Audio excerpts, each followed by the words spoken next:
Hello friends, இன்றைக்கி என்ன பார்க்க போகிறோன்னு பார்த்தீங்கன்னா முக்கணி பாயசம் தான் பார்க்க போகிறோம். வாங்க வீடியோக்குள்ளே போகலாம். ஸோ மாப்பழா வாழை அது மூணுமே வீட்டில் இருக்கும்போது பண்ணிடலாம் அப்படின்னு சொல்லிட்டு எடுத்தாச்சு. அப்புறம் டேட்ஸ், நான் கொஞ்சம் ட்ரை ஃப்ரூட்ஸ்லாம் போட்டுக்கிட்டேன். டேட்ஸு, அப்புறம் கருப்பு திராட்சை, முந்திரி, பாதாம் அதெல்லாம் எடுத்துக்கிட்டேன். ஸோ ஃபஸ்ட்டு வந்துட்டு பலாப்பழம், டேட்ஸு, அதுக்கப்புறம் முந்திரி, பாதாம் அதெல்லாம் போட்டு ஃபஸ்ட்டு ஒரு பேஸ்ட்டாக அரைச்சிட்டேன். அதுக்கப்புறம் அதோட பனானாவும் மாம்பழமும் சேர்த்துக்கிட்டேன்.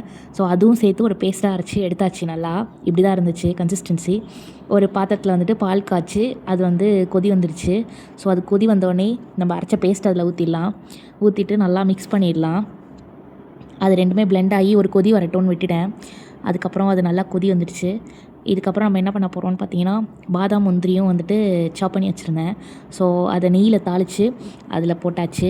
ஸோ நெக்ஸ்ட்டு இது சூடாகவும் குடிக்கலாம், இல்லைனா வந்துட்டு ஃப்ரிட்ஜில் வச்சு சில்லுன்னு குடிக்கலாம். ஃபஸ்ட்டு பண்ணோடனே எனக்கு கொஞ்சம் டெம்டிங்காக இருந்ததுனால நான் சூடாகவே கொஞ்சம் சாப்பிட்டேன். பேலன்ஸ் வந்து ஃப்ரிட்ஜில் வச்சுட்டேன். ரொம்பவே சூப்பராக இருந்தது.